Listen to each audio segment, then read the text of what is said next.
Bonjour mes amis, hi guys, guten Tag. I've just picked up a Sinn. This is not a Navitimer from Breitling, this is the Navitimer from Sinn. So as you probably know by now and are tired to hear about late 70s, in 79, Breitling was in financial distress and shutting the doors. So different companies bought different things, and Sinn got the rights to make the 806 and 809 references. The 809 is the one with a 24-hour scale. This is the 806 design. And another company bought the rights to the name Navitimer and the name Breitling. So this is not a Navitimer, this is the navigational chronograph that Sinn has been making, as people love to say, better than Breitling ever since.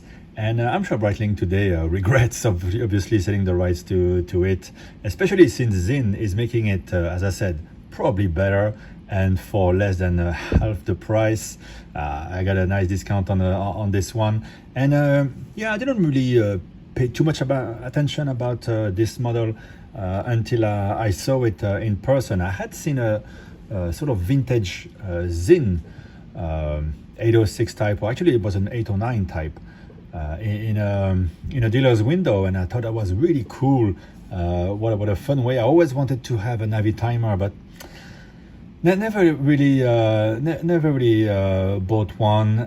Didn't know which one to choose. There's just so many of them are also oversized. This one is just 41, but kind of wears small, and actually the weight is good.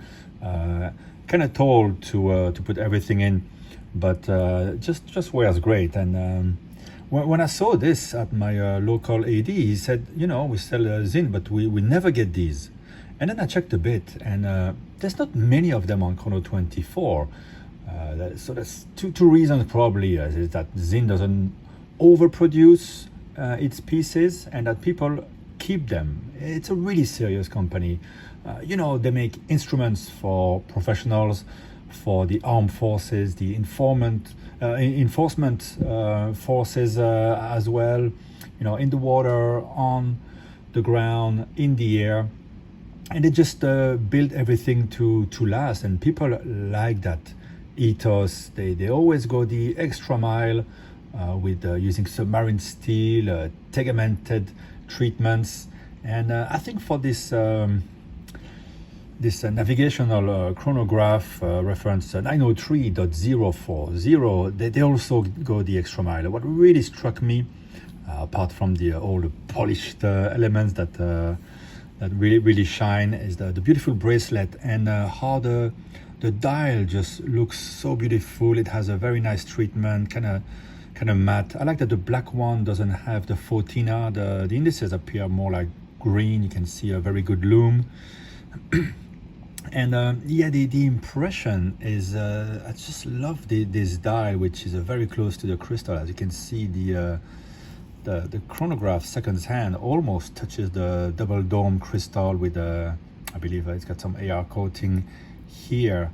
And also on the engine side, we have La Joux-Perret version of the Valjoux 7750, which is quite nicely decorated. I'm not a big fan of the Valjoux. It's a trustworthy movement, but here, they put actually a column wheel in it, which is blued.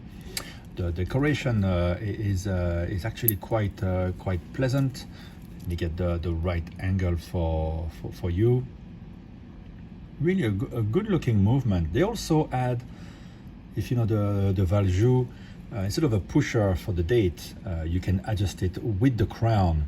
And I really like the font they use for the date, by the way. So speaking of fonts, you have a lot of scales. So these are logarithmic scales. You can multiply, divide, do the rule of 3, calculate consumption, convert kilometers to miles, and calculate your tips and whatnot.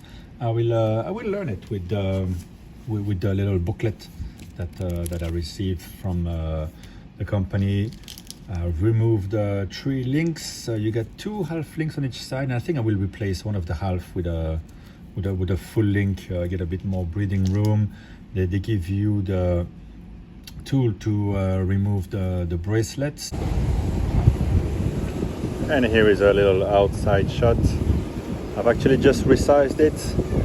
You can't even tell which side has a half link. This is the half link here. Visually, it really barely registers. And this is the full link that I've just inserted. And I gotta say that if you've never resized Sinn bracelet with the hex screws on each side, it's one of the most satisfying experience you're gonna get, especially after marrying so many Seiko and other bracelets. This is just a breeze, and really you get the perfect fit. You also get the Loctite, so always important to put on the screws of when you put them back in. Not too much, otherwise they get completely stuck.